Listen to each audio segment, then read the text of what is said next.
Hello, paddle people, fellow enthusiasts, stand-up paddlers all over the world. It's Thursday, and this is SupConnect Live. I'm Kristen Thomas, and as usual, we have a fantastic guest today, a true legend in stand-up paddleboarding. Really excited to hear early stories. Definitely someone I have followed the entire time that I have been involved in stand-up paddling. He's originally from the Netherlands, but makes his home in Maui, Hawaii, USA, but boy, he gets around. Known best as kind of an ultra distance racer, many, many wins in different places, also crossings and expeditions, but has served just huge roles in this industry and in the sport and growing it. So super excited to invite Bart de Zwart to join us today. And I'm just really grateful, Bart, that you are squeezing us in because he not only just did an expedition that he didn't even tell me about when we had set up this interview, circumnavigating Maui with Zane just last week, just finished it up, kind of an Earth Week celebration. Happy Earth Day, by the way. As well as he's starting something brand new that I'm excited to talk to him about, kind of a new career direction next week. So thank you, Bart. Let's see if we can find him. There he is. Thank you so much. And let's have him join us because there's more than we could possibly squeeze in the amount of time that we have. Let's see. Send request. These things are so funny. We'll need the latest version of Instagram to join. Uh-oh. I hate it when we have technical difficulties. Bart, it's saying you need to upgrade. Or that's what it's telling me. Hopefully it's wrong or we can just take a minute. Do you guys have questions for Bart? I bet most of you know his name. Definitely should if you've been around the stand-up paddle world a while. Because again, he has played many roles, done so much. In so many places. Really, we don't keep track that much in our young sport of records, but he must have just a whole bunch of them. I know at one point he held the fastest or farthest in 24 hours, not surprisingly, being a extreme distance guy. Sorry, I'm just going to keep trying to see if I can join him. Oops, he disappeared, so hopefully he heard me and he's just updating right now. Isn't that funny? Thanks everybody for joining. I see a whole bunch of people I know out there. Waving from Sayulita, the U.S. I wish I know where everybody lived. Alaska. Hi, Tony. So anyway, Bart is here, but he is right now upgrading his software. We have a lot to talk about. Bart has also been with Starboard since 2010. He might be one of the original Dream Team. So really curious to talk to him about that because he is the team manager for that sport. Excuse me, for Starboard. Sam the Nomad, we got the Phillips, people from all over. Just love that about SupConnect that we get people from everywhere. And there's Bart back again. This time it's going to work. Right, Bart? We're thinking positively. Push the button, and he's suddenly going to appear. There you are. Sorry about the technical difficulty. No, it's all my mistake. Apparently, I'm better in pedaling than in technical Instagram. Yes. Well, you do spend a lot of time on the water, and I was saying to the people listening, boy, we don't keep track of tons of records, and I know you've held some actual world records, but there must be a record for maybe the most time on the water, the most miles paddled. I think you win. Yeah, I definitely spent some time on the water, but nowadays there's a lot of people doing things I have done, which I'm grateful for. It's inspiring to see that there's a big crowd doing inspiring stuff. There are, but you were the inspiration, I think, for a lot of them because you really were, in my mind, the first. Mr. Endurance, they call you. The first expeditions that I knew of and heard of were definitely what you were doing in so many amazing places, so many amazing crossings, and of course, you're just an incredible racer in your own right. And I know during the pandemic you had a big birthday, so it's pretty impressive, what you've done in this time. But let's back up because I don't know your whole water story. I know you've been in stand-up paddling from the beginning before probably everybody on this call was doing it. You did it super early. I think you discovered it on a sailing trip, but you were a water person before then in wind sports mainly. Did you grow up in the Netherlands playing in the water? Was your family in water sports? Yeah, it's exactly like that. My parents had a windsurf, no, actually a sailing school, Mm. and then windsurf came along, and so I started from a basically when windsurfing started in Holland, I started windsurfing. We lived on a houseboat in the water, so the water was really right next door. And I there were even days that before school, I went windsurfing for an hour just to get some time on the water. And yeah, so I definitely grew up in the water sport. But yeah, it's kind of cool that we're there since the beginning of the stand-up paddle sport. There's not many sports where you can say that we're right there from the start, and Yeah, the incredible evolution it had since then. hasn't it? So I think you said in way before 2010, when I know were the original member perhaps of the Starboard Dream Team because that was early, but I think you said you were on a 3-year sailing trip and you brought many different watercraft. Where did you get a stand-up paddleboard in? Was it 2005 or 2008, something like that? Yeah, it was 2006 to 7. Hmm. And I happened to be because there's when you sail around the world, there's times where you cannot get to the next ocean because there is a hurricane season. Mm. So you wait it out, and a typical place to do that is New Zealand. And by then we knew we wanted to go back to Maui. So we thought, let's put in a little trip to Maui in between and see what we can do there in the future for work. So we came to Maui, and then a friend of ours, Jeff Henderson, had two boards laying around from Sven, who did the first testing of the first stand-up paddle boards on Maui. Ah, wow. And those were the two boards which didn't make it. He took the board, of course, which was going to go in production back to Thailand to produce it. And this was one of the prototypes. And his nephew actually used it and broke it in two pieces on a huge day because it was yes, a Oops. 12-foot board. Uh-huh. And it was a light construction because it was a prototype. And so I said, it's worthless now. So can I get it and piece it back together and take it on the boat? So that's what I did. And I started using it in the waves and in even small explorations. And I realized right away how good it was in the waves, how easy it was to get on waves, and the potential to get to. What I liked about it too was the how easy it was to connect with local people. If you sail around, you come to a lot of small places where people don't have much. And so Yeah. if you end up coming to shore with your little dinghy with a motor, it's different than when you end up there coming with your stand-up pedal board. Then you connect right away and you let people try it. And it's a nice way to introduce yourself in a foreign country. Oh, that's just amazing. So you were obviously very adventurous, and we'll talk more about just the personality type that it takes to do the things that you do, both mentally and physically. But when did so you found stand-up paddleboarding 2006, 2007. Again, don't know many people that early. So how amazing that you happened to be in Maui at the right time. And I love the story that you pieced it together.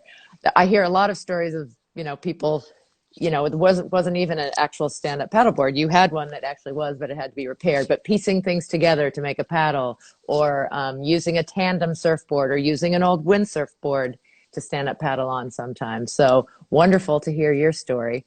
Well, you have raced, you have won more than one type of race 4 times. You have won the longest race that there is out there. So let's talk about that. I mean, it's not just endurance, it's ultra endurance racing, these very long races, and some highlights from that. So talk about the 11 City Tour, which is a very special race for a lot of people. I've never had a chance to do it, but certainly have enjoyed the history that it has. It's from your home country. Talk a little bit about that race first. Yeah, when I heard about it, I directly wanted to join. But the first year it was an invitational, Mm. and nobody knew me So, What?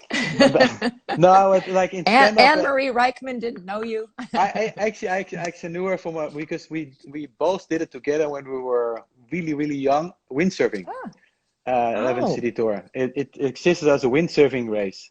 that seems And hard windsurfing because it's in narrow uh, canals yeah, with so no, the it's no, it's I won't call back it down. horrible, but it's hard. And they did it in February, so it's cold, and you had Oh, to point upwind forever.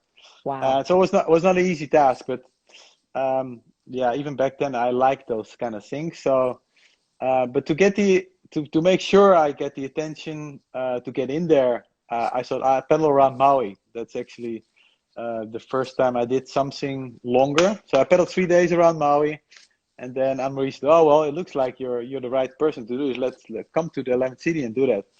So And that once I was did, the second year you that did was the it? first year. That was the Oh, first okay. year, and the second year, I realized I really liked it, and I wanted to take it seriously. So I trained hard. I trained a lot of upwind because there's always upwind stretches in the 11th city, and yeah, that year I won. And once you win, you basically want to do good the next time. So you train hard and you do good, and it's an interesting race because it's a lot of things together. It's a little bit of an adventure. Of course, it's a course, so you know the course, but the course is long enough, and you spend enough time on the water that you don't know all the corners and you don't know always where to get to. So that part is adventurous. The weather and wind is always adventurous. It's a small community. You stay together for a week, so it's like a kids camp for grown-ups.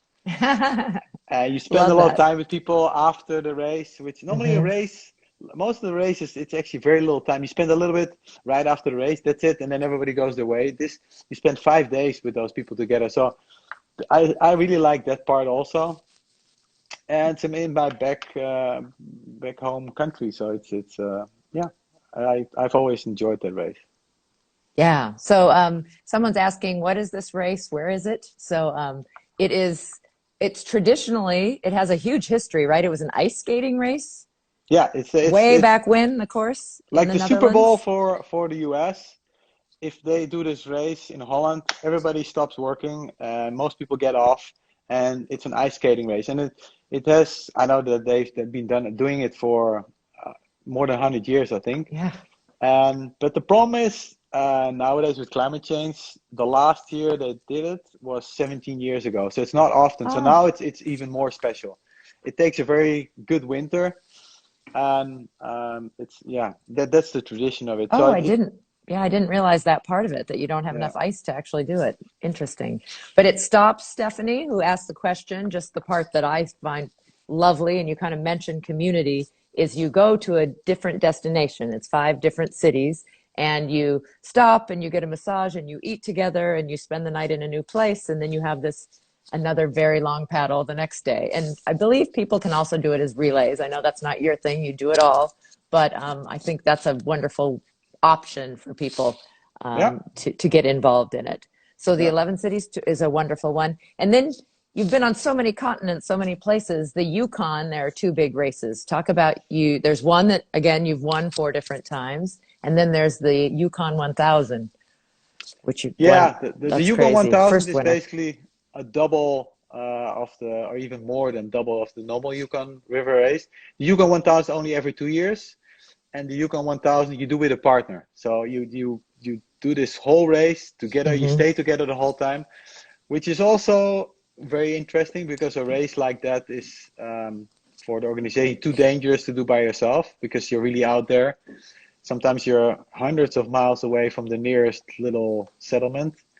Wow. Just in case something happens, you have a partner, and it's also a joy to do it with a partner because, like I said, normally those races you do by yourself, and there's not many people to talk to. And I think ultra distance racing is very mental. Um, it's very zen-like. You're a lot with your own mind and Hmm. a lot of time to think. But it was a joy to do this with another person. Although you spend 18 hours a day pedaling, and there's also harder times, but it, it's a And good it's, race. yeah. Are both of those self-supported where you bring all your gear with you? Yeah, yeah. Basically, the normal Yukon River Quest is Mhm. 700 kilometers, and there's two places where you have to stop. One is a 7 hour stop and one is a 3 hour stop. And at that stopping point, you can have support. And it's basically to get the process of getting food in you and getting to sleep quicker. But you have to have all the gear, safety gear, food, water with you on the board, and that doesn't change. And you cannot leave your gear with your support. But there's only two places where support, actually only one place where supporter can actually get to the water. The second place, there's no support. It's just a 3 hour compulsory stop where you can sleep a little bit. It's just to make sure that people, some are a little more extreme than others, then that they don't go for 60 hours non-stop without sleeping. Because this race is hard enough if you don't sleep for 24 hours non-stop. Yeah. Let's see. Sarah from England is asking who your partner was in the Yukon 1000. It's Ike Frans, a Dutch guy I knew from 11 City. He did a few 11 City non-stops. And what's most important for a team race like that, I don't think, is that he's the best racer. And actually, he was in that regard too.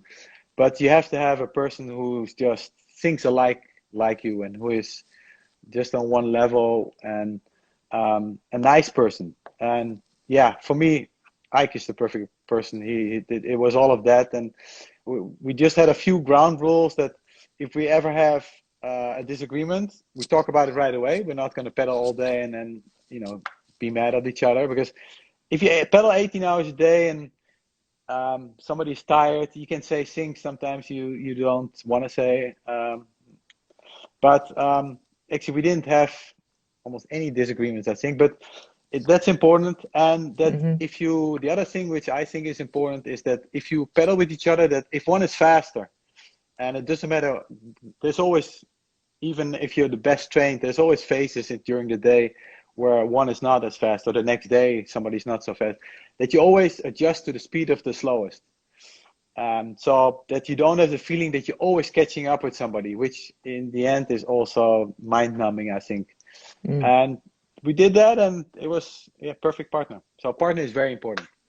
Absolutely. And we're going to talk some more about equipment and loading because nobody knows that better than you, being expedition racer and taking regular expeditions too, on how to pack things up. And we have some questions specifically. But that's so interesting to me that your very first expedition, the first event you did, was going around Maui. And I didn't even know when I talked to you and asked if I could interview you that you were going to Maui, and you ended up just last week. Yes. I just saw a little interview with Zane, and it was funny. He said he was thinking about it, and the only one crazy enough to do this with me I knew was Bart.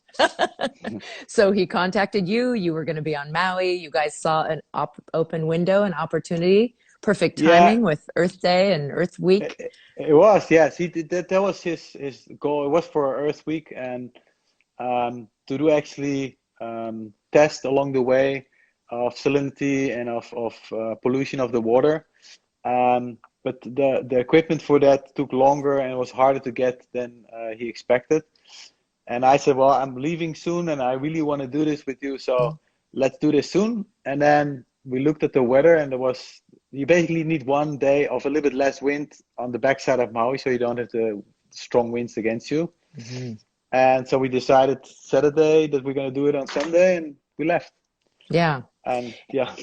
Yeah. And I did hear from him that it was a multi-craft. You did have a boat, even though you had all your stuff with you, so that you could switch out equipment, which makes so much sense, not knowing Maui like you guys do, but that there is wind and wave and weather. And of course, you're going around an island, so therefore change in directions. But he said he was surprised how much and how well the stand-up paddle part worked, just because, and I hadn't thought much about that. You're both windsurfers, but you have to tack and jibe, with windsurfing a lot, where you could go direct with a stand-up paddleboard. Yeah, so, I knew it from other expeditions that a stand-up is a pretty safe and comfortable way of moving. It's not fast, but it's very safe, because even if the wind turns against you, you can always either go back or go sideways, or it's always safe, and you have your floating device with you. So if you stay calm, you and you have food and water, you can survive on that for a long time. And on a wingboard, nowadays they're very small and Mhm. they don't move at all if you're not flying up in the air. So we realized really quickly that the wingboard is not a really safe way to do crossings. And it's very fast and it's very exhilarating. And windsurfing is kind of the same. You're looking one direction the whole time, which you don't notice if you normally windsurfing because you always go up and down. But if you do like this for a couple hours, your neck starts to be Oh, uncomfortable, and you yeah. cannot imagine, you cannot someone get rid of that. It's a really weird feeling, and it's Yeah, yeah. can't, So not good. no, so it was very interesting to Interesting. do it different way and use the crafts where we thought it was good to use it, but realizing always that the stand up is the craft to go back to if things Ah, get difficult. well, wonderful. And again, here you are breaking ground because the wing is new-ish, and I know people are jumping in, especially all the early adopters and people who live on Maui who have lots of wind. But what an interesting thing to try to do an expedition with equipment that has been used more, for shorter term things and directionally and all. Yeah.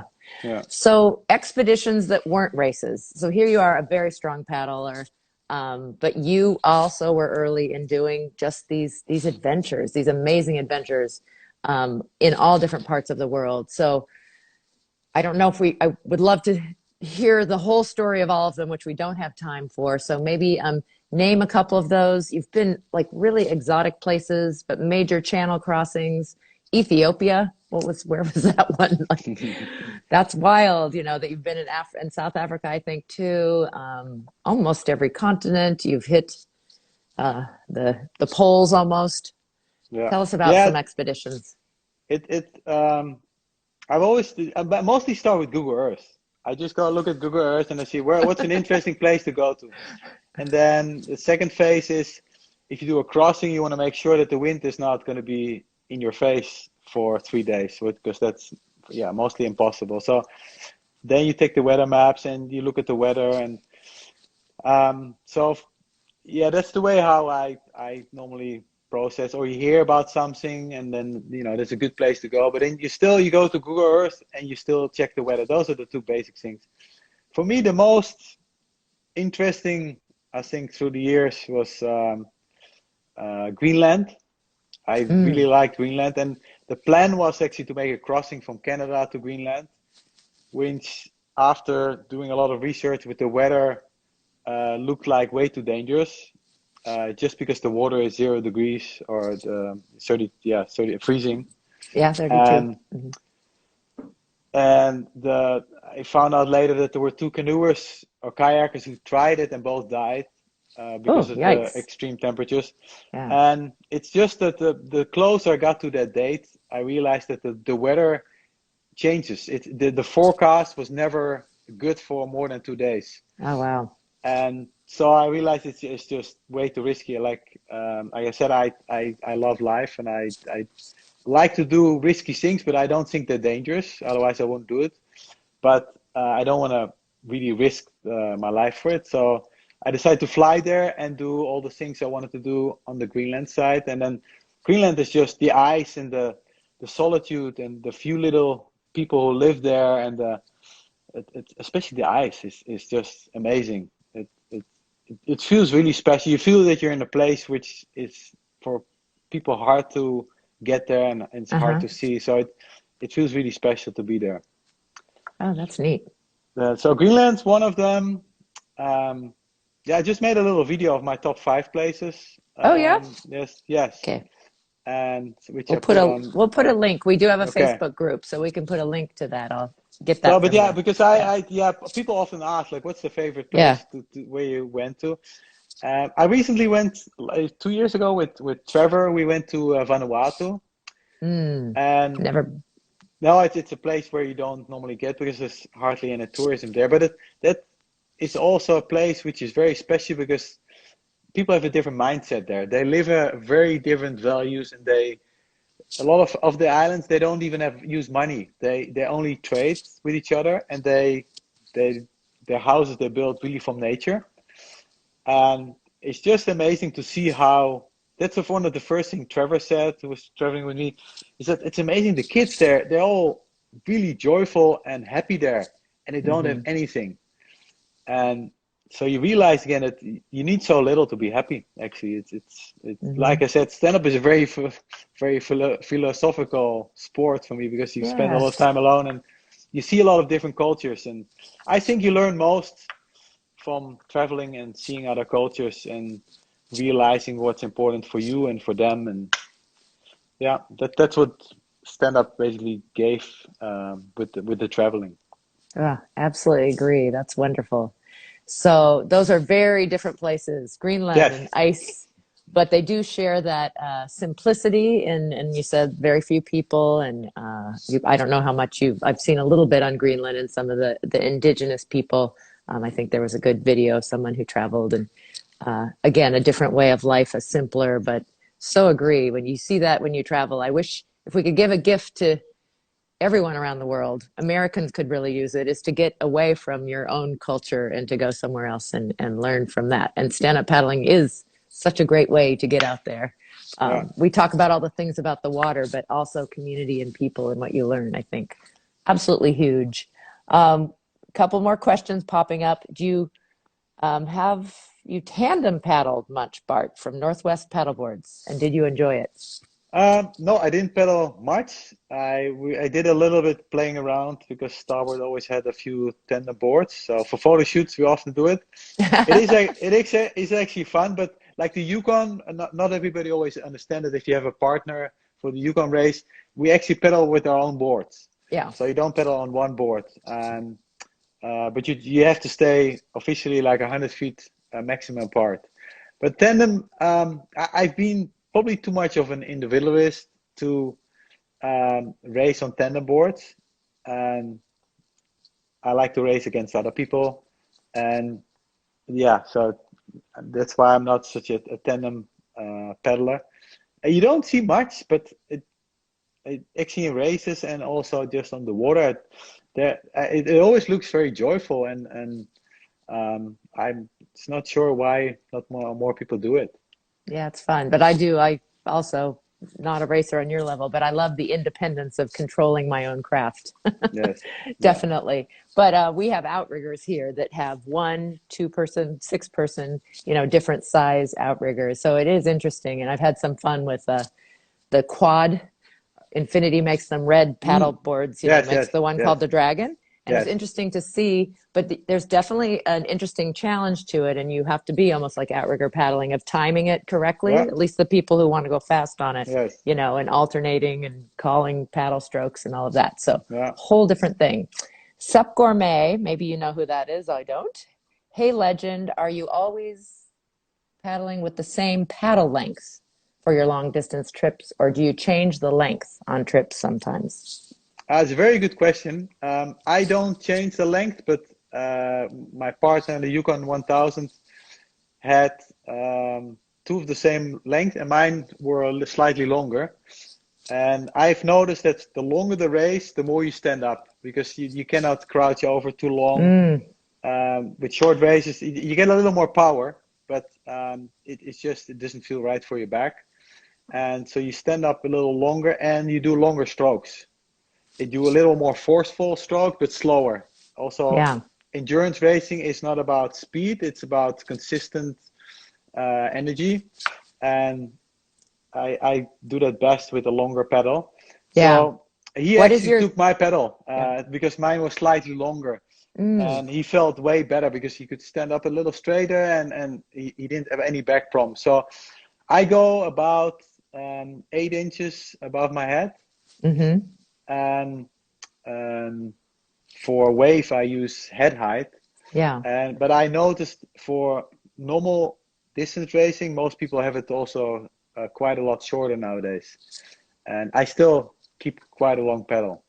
Yeah. Well, part of that might have to do with, and we're getting into equipment here, so feel free to throw in, again, starboard is what you've tested, you've been a part of developing. Do you prefer a flat deck or a sunken deck? And that really has made a difference, I think, a little bit in that paddle length choice. Yeah, a little bit, yes. Although I don't change if I have a sunken deck, although I probably should. but most starboards are pretty close to the water, so it doesn't make too much difference, even with if it's a sunken deck or not. And if I like a sunken deck better, but it depends on the board. Sunken deck just gives stability, so you can get way more narrow with the same stability, and especially the secondary stability, which the first stability is just how it feels tippy, and the secondary is when you almost tip over, But it if you catches. still, yes, if you can catch it. And the secondary stability is great of deeper With, decks. okay. So Yeah. that's the part I like. The only thing I don't like about deeper decks, and it is in places when you pedal Yukon or places where it's cold, there's always slightly more water in the board. Mm. If you have your doing your secondary balancing and there's little water tips in, so your feet get cold if you don't pedal perfect. And I'm the last one who will pedal perfect the whole time. So. And I would think maybe the gear too. Is it easier in a flat deck to store all your gear when you're self-supported, or not necessarily? No, Or some keep it boards dry? actually, yeah, keep it dry for sure. Some boards actually are really nice if it's a deep deck because you can just plop it in there and it stays in there Yeah. without moving.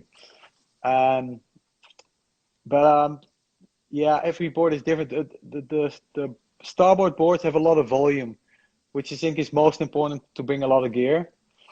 So that it fits my purpose. And so I thought somebody asked you like if the All Star was my top choice of board, and it is Yeah. because that's the board um, which works in almost any condition. It works for a long distance race, a short distance race. It works with gear on it or not. Um, it has a lot of volume, and so for me, it's by far the easiest board. If you want one board for everything, that's the board. And people shouldn't go too narrow. That it has nothing to do with starboard or not, but especially if you do crossings or if you do adventures or ultra distance races, the longer the race, the wider you should go. It's because the balancing takes a lot of energy. And for sure, people can stand on a 21 and a half board for a while, but if you do this for 12 hours, maybe you can still stand on it, but you will be so much more tired. So it's so much more comfortable to have a slightly wider board. That's why for most races, when they ask me because a lot of races they didn't know what the rules should be because they were new to the sport. So they often ask like, what should we do for size? And should we put a limit? And I think 24 inches wide is the minimum for ultra distance races, just to be safe and make it easier for people to stand on. Safety and easier, and yeah, exhaustion. Hadn't thought about that. That is super good advice. So while we're there with tips, if somebody were wanting to do an adventure, an expedition, what would you've given some already, but what would the top three things that you would, for somebody getting started in expeditions, what would you tell them? Yeah, for me, with everything is preparation, and preparation is not only being fit because you don't have to be super fit to do something in your backyard. You don't have to be super fit if you just take it easy, but you have to have at least feel healthy. But preparation for me especially is trying out gear. Like I've seen too many races, short or long, where people come and have to figure out how to put the gear on their board while they're at the race, and because often you try out stuff, but then you don't try the full gear, or you brought some extra and suddenly you have a little more food, and then suddenly you have to put that on the board too. And so preparation is for me everything. And then if you do this, the good thing is also you feel more comfortable. You know it works, Hmm. and you know you've tried it in upwind conditions or wavy conditions, and like a crossing across the. I did some night pedals with gear on board and trying to sleep on board. Just a Maliko run, just a Hmm. Maliko downwind run. It's only an hour, but at least to try in the night how that works, how you have to inflate your bed at the night in the night, how you can make food in the night. It's just important to try.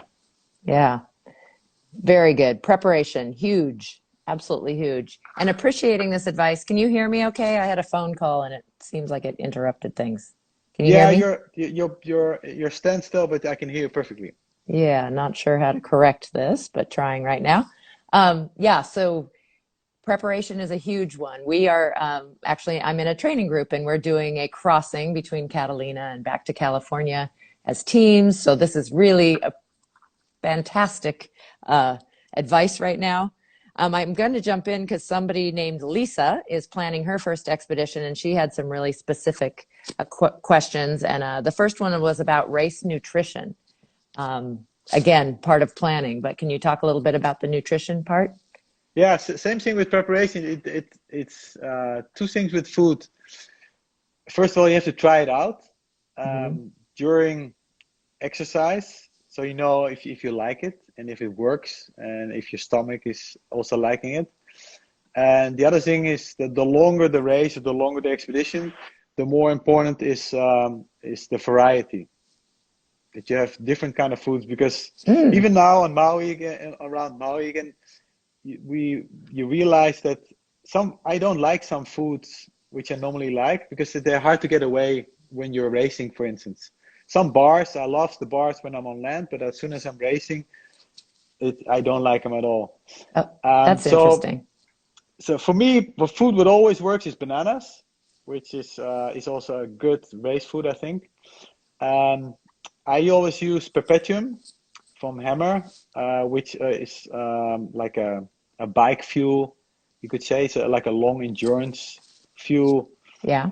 And that for me, it's good because I never bonk because of it. It's just a consistent energy, Yeah. and you can rely on that, which is nice because if you do longer races, it's nice that you have just a consistent flow of energy, even if you don't eat regularly enough. But like I use that consistently, and I use some solid food every hour. And the solid food is anything between bars, bananas, nuts, dried fruit. The longer the race, the more you start to put in also some fatty things like peanut butter, something, um, Yeah. anything you like, basically. Yeah. True. Things you like, but an interesting point that sometimes the things you like you get tired of or mixing it up, the variety. Yeah. Yeah. Apologies to everyone. I don't know how to fix the video freezing without ending this. So if you can hear me fine, it's all about Bart anyway. You don't need to see me. I'll just hopefully I'm I'm not still making a moving. funny face in my freezing. You can see me moving? Yeah, I'm I, I'm dark I'm on I'm this. moving. I'm still moving. Okay, you're still So I think moving. it's Very moving. good. Yeah. So somebody's telling me, yes, that the screen is freezing. Definitely from this side too. Sorry about that. Another question she had is putting the gear. It's kind of what you just said. What gear you like and how you set it up on your sup. Are there things that you make sure? Well, you kind of mentioned access, I would think, because some things you're doing while you're moving, other things you don't need until you do your mandatory or your stops or your sleeps. Yeah, like on the ultra race, normally I have three bags, two bigger ones and one small one. You have one bag with stuff you think you will never need, and you put it the, there where it's the hardest to get to. Then you have one bag with things you might need, but don't need all the time. And then you have a tiny little one, which could be like a lunchbox or something like that, with stuff you need all the time. And you learn that the hard way. The first time you pack everything in a bag and you think like, oh, I need my glasses, and then you need to open up, and then you need your rain jacket, and you need to open, then you need the food from underneath in the bag, and you open up. So you start to realize, okay, those five things I need to have just right handy there, and Hmm. it's easy to get to. Um, so that's the way I pack. And then the other thing with packing is that you you prepare for the worst. You just I put really good bungees, and I even have a little carabiner hooked on something just in case you flip over, that you don't lose stuff. And yeah, especially if you like I've tipped over in the night, in the middle of the night, you don't see Ooh. anything, and it's just nice knowing that whatever happens, everything is hooked on a central line on your board, and you won't lose anything. You might have to put it back how it was stowed on the board, but you won't lose anything. And like I said, I've learned mostly through doing it wrong in the beginning, but Mm. uh, yeah. Yeah, well, we Even can all learn from what you've learned through time, so we appreciate you sharing that. Her last question was about transitions, about portages or aid stations. Any tips about those transitions? yeah, it totally depends if you're have a helper or allowed to help or not. Hmm. And the transitions, if you have a compulsory stop, then you want to use the stop as much as possible. So as soon as you get there, you try to get food in you, and you try to rest. And even bathroom breaks, I time them. I make sure that I time them before the race, and then you don't have to be troubled with during the race, things like that. It's all logistics, even that. And if you have a helper, then it's very important to instruct the helper what you're gonna need when they get there, because mostly they're excited and want to know how the race was and how you're doing. And but it's helpful if they know exactly, okay, I want to have this food, and it's the first thing I want, and I want this, and then if you have the tent ready to sleep in, then that's perfect. Because when you have pedaled for 12 hours or longer, um, the, yeah, you're looking forward to some things, and Yeah. it's way easier if that's organized. And other transitions is if for stand up, it's relatively easy because we're standing up and we're moving. I've seen the kayakers and the canoers, they have a way harder um, time getting on land and doing their first steps and to get moving again. And stand up is a pretty good. We can sit down if we want to, but canoers they cannot stand up if they want to.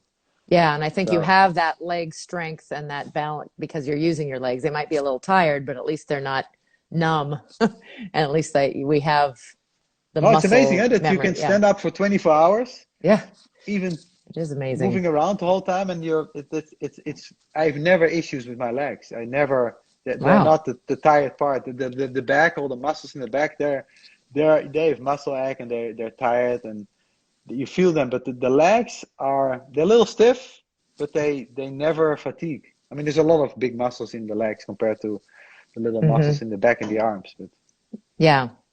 Hey, back to paddle stroke just for a minute, just for because I'm very curious. Do you have a cadence, a regular cadence that you aim for, or that you just end up on? I consider myself a slow cadence paddler also, and then it's more about the strength. And I just don't have the cardio. And as you said, for long distance, you wouldn't want to be that super fast cadence paddler. no, and you realize also that the older you get, the better it is to have a strong, slower cadence than a fast, short cadence. And the shorter the race, the shorter the cadence. Um, I don't have a specific, like I cannot tell you a number, but it's probably around um, 50 to 60 strokes, maybe 40 if it's slower per minute. Hmm. And but if you're sprinting, that it could be at least twice that, I think so. And I never really made a science out of it because I pedal a lot by feel, and if if I feel good or if this feels the right pace, that's what I continue with. But I like to pedal with a GPS because especially like a race like the 11 cities where there's no current, you can actually see directly like, oh, I'm really starting to slow down, and it's kind of a motivator to see what your speed should be like. At the same time, you have to watch out that you're not trying to get to that speed cost for what it costs, because you can go past what you should be doing and go put more energy in there what you don't have at that moment. But for me, that has always been a great help. Even in the Yukon on rivers, you learn quicker to realize where the fast current is because the river is a fast flowing river, and it's a big difference if you're sitting on certain places. It could be 10 kilometers an hour in one place and 16 kilometers an hour in another Wow. place on that same river. Uh-huh. And so reading the river is huge important. So you have paddled on all types of water. I mean, and again, I know there's so many variables, but do you have, you've done crossings across channels and rivers, and you're from a place with flatter water. What's been the most challenging water you've been on? Or is it a certain type or a certain place? Yes, I think that for me the most challenging was a crossing from England to Holland, Really? and Yeah. yeah, in many ways because first of all, I saw that the forecast was pretty clear and it was going to be a nice, calm 48 hours, and I think the more north you go, the more changes happen and the more Mm. fluctuation in temperatures make big changes. And so I had everything from really thick fog in one of the most um, busy shipping lanes in the world, Oh, wow. wind from all sides, Hmm. and although it was supposed to be flat, and and then in the end there was a downwinder with quite strong wind and waves in the dark, and so I had everything you can imagine, and it was cold at Wow. night, Yeah. and especially the fog. The fog was very challenging because you realize that how you don't you can only hear boats and you hear big ships, but you cannot see them, and it carries a long way through the fog. And so there were twice incidents where I just heard it from one direction the whole time, and I thought, okay, I go on 90 degrees to my course just to change the direction the boat is coming from, which worked out great. But Thank it's goodness. yes, Yes. yes, But but yeah, that's that interesting. The whole having to listen, having done, some of your yes, stuff in the dark and all. Wow. And fog is a very scary thing. We have it come in quickly here on the California coast sometimes, and you really have to pay attention. But wow, having it go that different than is planned has to be challenging. And talking about challenging, the whole mental aspect. You said that from the beginning that it is, I mean, what you do is mental. So I know you're a humble guy, but talk about I mean, is it fearlessness? You said, I thought it was really interesting that you said you love life. So you don't have a death wish or anything. You're not doing crazy stuff, but you love the challenge and you love those things. You're a planner, you're focused. What do you think it's most important? How would you coach someone in the mental game of doing long races and or expeditions? yeah. I think again it's preparation because everything you prepare and you try out and you train, you feel comfortable. Mm, It's like even in the waves here in Maui in the beginning, everybody thinks Jaws that's impossible, it's big and it's dangerous and it's difficult. But when you live here and you surf in small waves and you go to the bigger ones, Kipa, and the next time you go to outer reef in bigger and bigger, and then at some point Jaws is not a big step anymore. It's more a natural evolution. It's the same with the mm, training and preparation. If you try it out in a lot of different conditions, you feel like, okay, that part I'm ready. And then you think of some exit strategies if things go wrong. I've always in the back of my mind, if I go and do a crossing, if things go totally 100% wrong, where can I go or what can I do? Because especially in the beginning, I didn't want to be the first one to have to be saved by the Coast Guard or somebody else during one of those things because I thought it would be a really bad example. So I always made sure that I was fully prepared and felt very confident because of it. Had all the safety gear with me, um, which also makes you feel comfortable. And then you feel you're ready, and then you're mentally strong. yeah. Wow. Preparation. Back to preparation.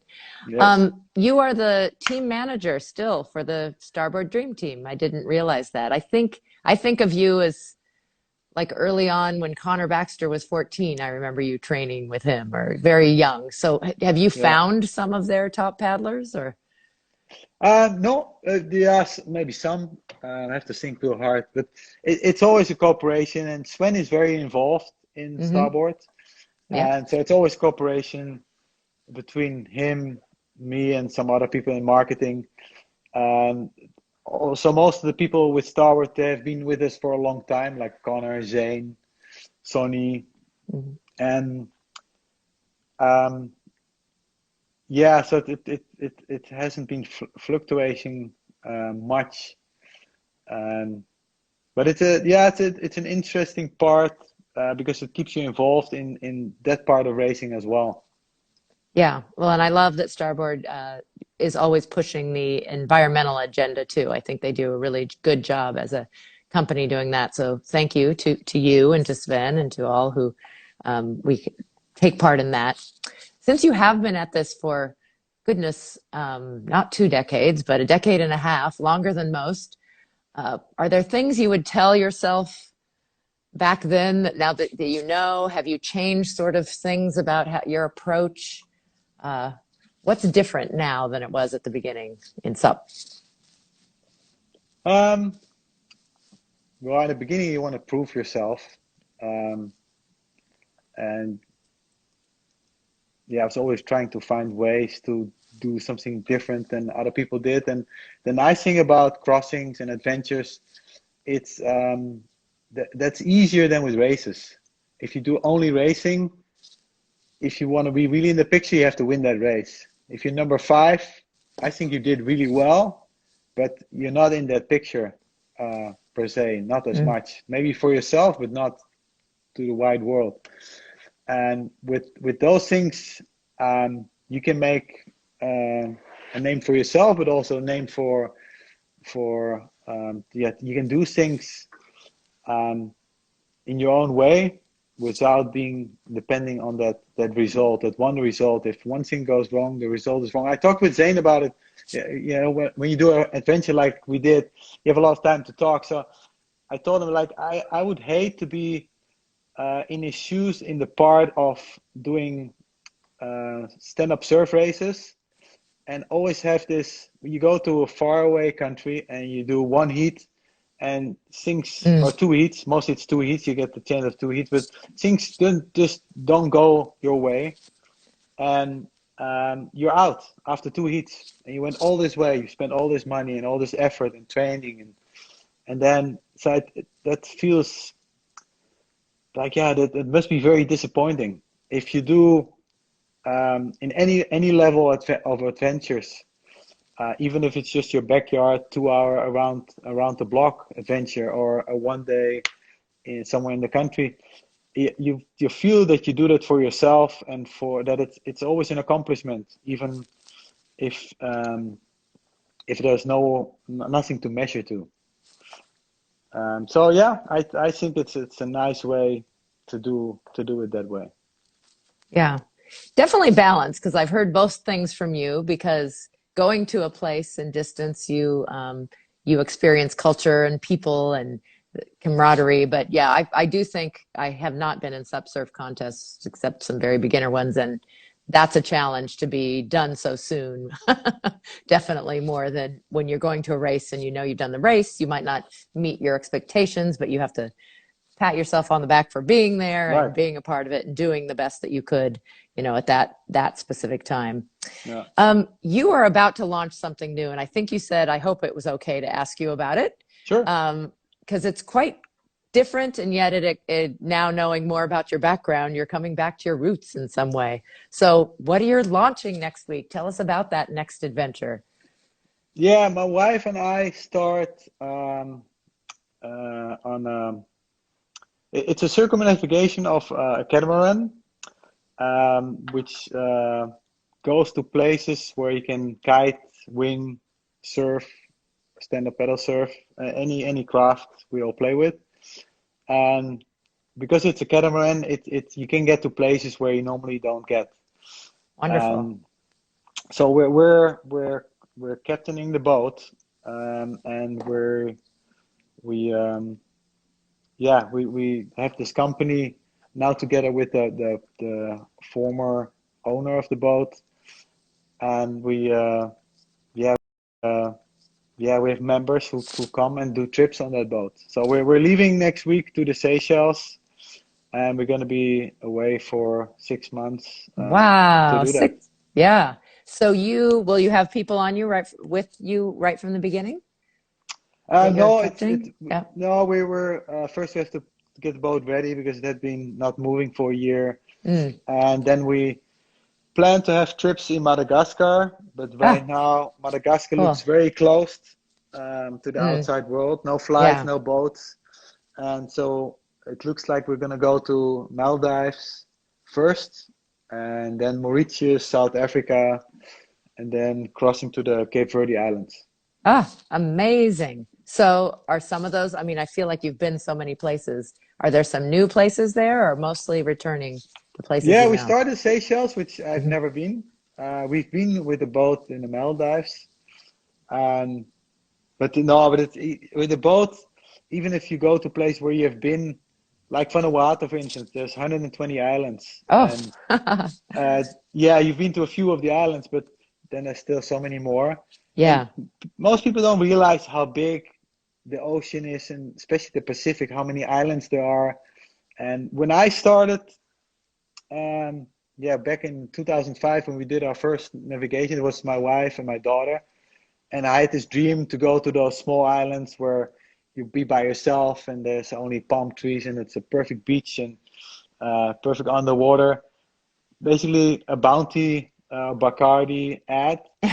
But you realize quickly that that's not actually the goal. That once Mm, you get there, that's not the nicest part. The nicest part is to see those different cultures. And as soon as you get to the Pacific, you realize that the Pacific is not one place, but that Samoa and Tonga and Hawaii and the Marshalls and all those islands, they're so different from each other hmm. in nature and especially in cultures and people.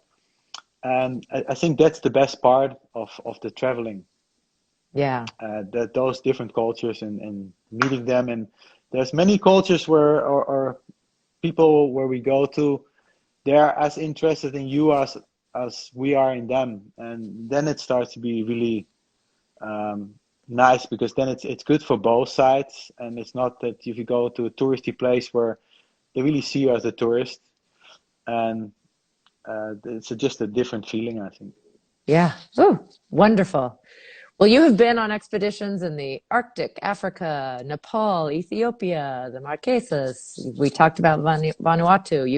You've been a record setter. You've held the 24-hour distance world record before. You have won many, many races in the long distance category. So thank you for all you have done. And here you are exploring again. And I hope you'll be posting pictures or we can see where your adventures take you over the next 6 months. I just think that sounds amazing. Yeah. And shout out to your wife too. What a wonderful adventure the two of you have had together. And doesn't sound like, well, your daughter's probably grown by now, right? She was. Yeah, she's 22. Yeah, my wife still stands by to all the things we do, and she's constantly excited about the things we're gonna do. So, but yeah, it takes a good woman, a good wife That's to great. be with a good man. Yeah. A great partnership between Yes. you guys. And yeah, Yeah. Sarah Thornsley from England is saying, good luck on your new venture, Bart and Dagmar. That's your wife's name. That's right. I think I saw she was on here listening earlier too. So let us know how we can continue to support you in what you do. And thank you for all you've done for our sport and for the world. And just so much fun to talk with you about what you're up to. Stay in touch. All right, Bart? Yeah, I have to Yeah. thank you too because you have been a light point in this dark tunnel with Oh. doing weekly interviews. No, I mean that there was not so much news out there, and you kept it going through the whole COVID time. So that's just great, I think. And Well, it's yeah, fun. We all thank had to you. kind of pivot and find interesting things to do during this very strange year. But yeah, I'm hopeful for lots of things in the future and us getting past all of this. And there have been some positives. You know, we didn't talk too much, but stand-up paddling has grown at the recreational level in most places in the world because it was something you could get outside and Yeah. do. And people have discovered the outdoors, which those of us who love it um, are glad to see more people finding that healthy love of things. So thank you all who are listening. Just a reminder, if your friends missed this, this is recorded right away. It's on IGTV, which is on SupConnect's Instagram. And then it will be very shortly on YouTube, both SupConnects and KT Outside, which is my YouTube channel. And Bart, thank you so much for, again, for all you do and for chatting with me today. And sorry about my frozen picture. I'm here. But take care and good luck on the launch with your catamaran. That's so fun. Okay.